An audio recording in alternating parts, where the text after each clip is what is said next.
Hello friends, welcome to this fourth video on set theory.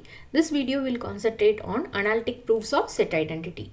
So given a set identity, how we can prove them using analytic method or algebraic method is what we are going to see over here. We will have to keep the laws in our mind. The laws were discussed briefly in our last video.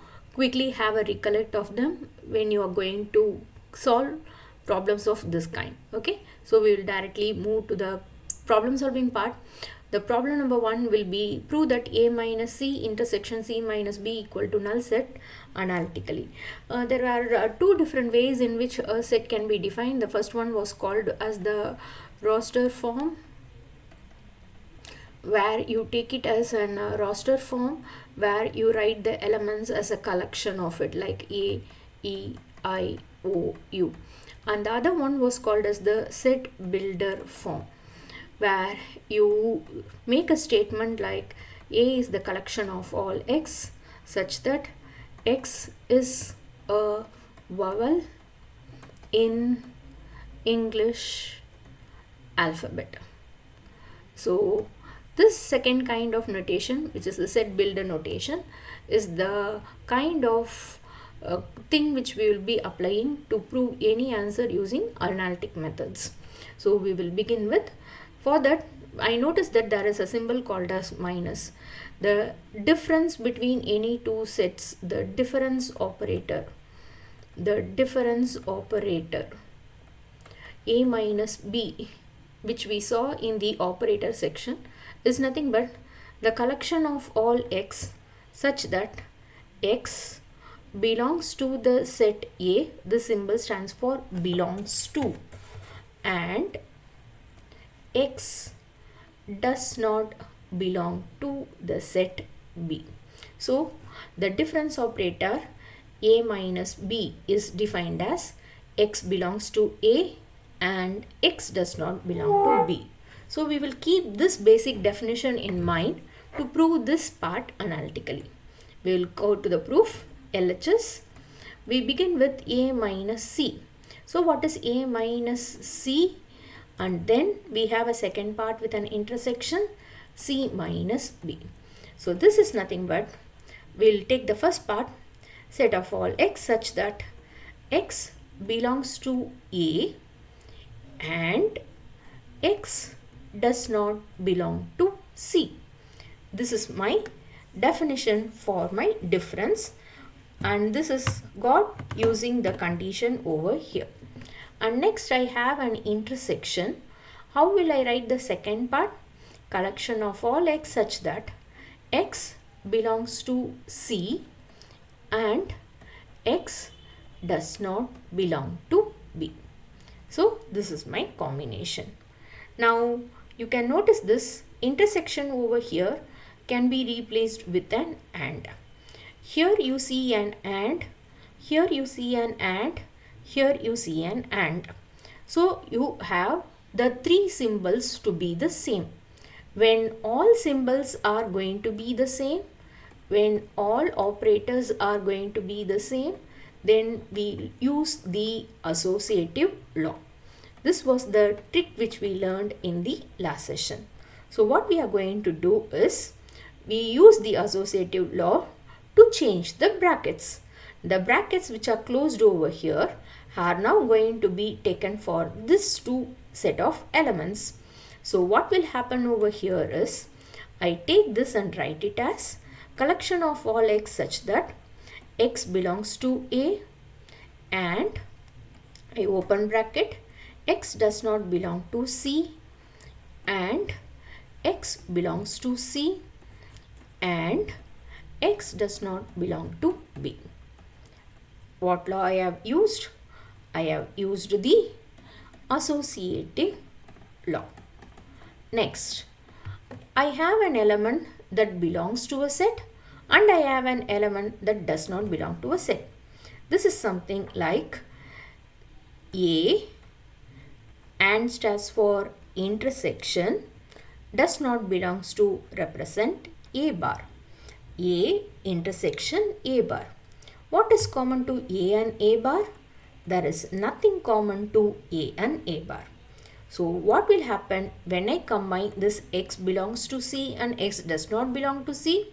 I will have the collection of all x such that x belongs to A, and these two together will give me x belongs to null set, that is empty in it, and then I have x does not belong to B.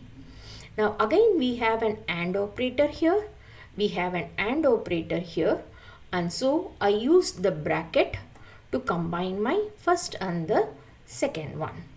Now I have x belongs to A, and which is intersection a null set x belongs to 5. A intersection 5. What is common to A and 5? There is nothing common to A and 5. So we will have the quantity to be replaced in the next line as collection of all x such that this portion will now turn out as x belonging to 5 and x does not belong to B. Now how I can write this as? This can be written in the format as x belonging to 5 and x does not belong to B. If x does not belong to B, then where does it belong to? It belongs to B bar. What is common to null set and B bar? There is nothing common to null set and B bar. Therefore, I will be having this answer over here as set of all x such that x belongs to null set, and hence I arrive at the final answer as 5. Notice we began with the left hand side. We made use of the set builder form because we have been asked to prove the answer analytically. Please don't go for any example using number sets because they don't hold true for all the numbers which can be picked up for. So you will have to give the proof in this kind of analytical way. Okay, we'll move on to the second problem. A union B intersection C is A union B intersection A union C. How to prove this analytically? So you will have to prove analytically. So I take the left hand side.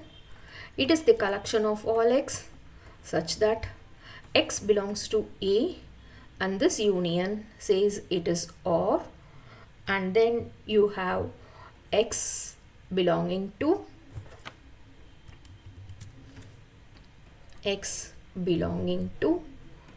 B intersection C. So this is my first step.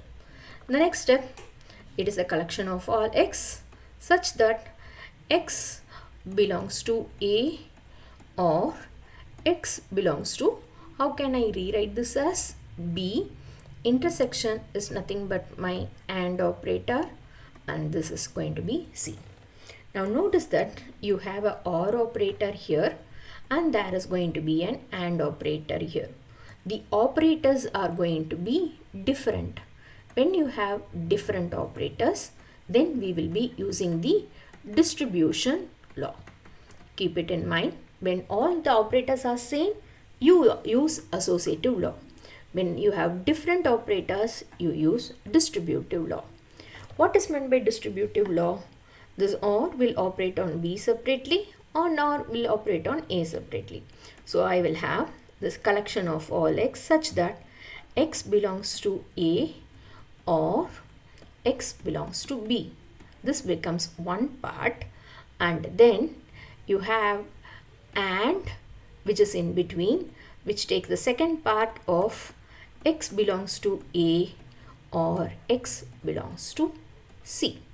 So this A acts on B first, and next this A acts on C next. So this is my collection. Now how to rewrite this now? Set of all x such that x belongs to A or B. So it is A or to be replaced with union. Keep it in mind. So what we need to recollect is OR operator means it is union. AND operator means it is intersection. So next step, this AND will be replaced with intersection. And next I have the collection of X belonging to A or C. So it is A or C. So next stage, I combine this to have collection of all X such that X belongs to A union B intersection A union C. And hence I have the final relation as A union B intersection A union C. So this becomes my final answer. Let us try for one more problem. Prove that A minus B intersection C is A minus B union A minus C analytically. So we will begin with LHS.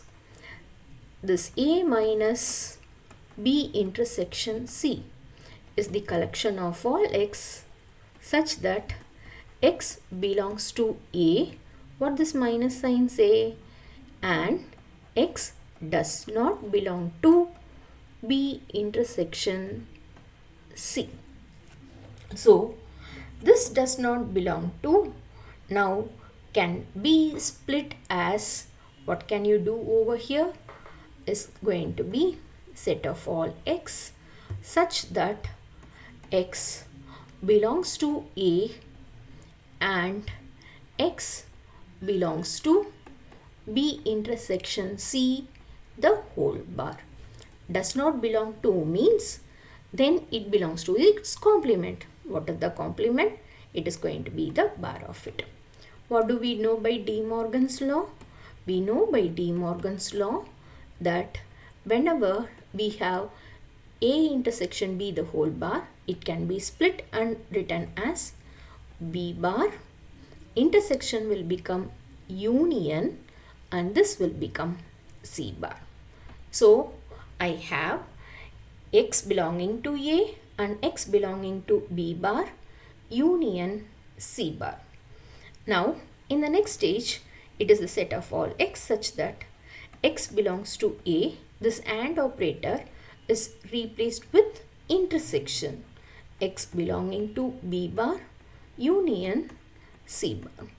Now we notice that one of these operator is intersection and the other operator is union. So we go and keep in mind different operator means distributive law. So when we apply distributive law, A operates on B bar separately, A operates on C bar separately.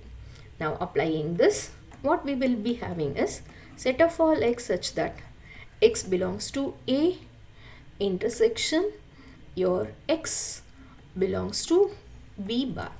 This is my first part, that is an union. So it is going to be union of X belonging to A intersection X belonging to C bar. So this A which is in front as operated separately on B bar and separately on C bar. Next line, set of all X such that, let me combine this intersection part. So I will have X belonging to A and X does not belong to B. What is this X belonging to A and does not belong to B called as? X belongs to A minus B. Okay. This is union with X belonging to A and X does not belong to C. What is this called as? X belongs to A minus C. So now I have union. So I can write the final line as X belongs to A minus B union X belong to A minus C as A minus B union A minus C. Hence, we have proved the quantity analytically. Okay. So, you can notice that friends, again and again, we are not using all the 10 laws, but just a handful of them. Just the distributive law, De Morgan law, associative law, difference definition. These things will help you to easily solve for problems in the analytic or algebraic proof way. Okay. So just try memorizing these 5 laws alone, handfully, and then we can comfortably solve problems on them. Thank you very much. Happy learning.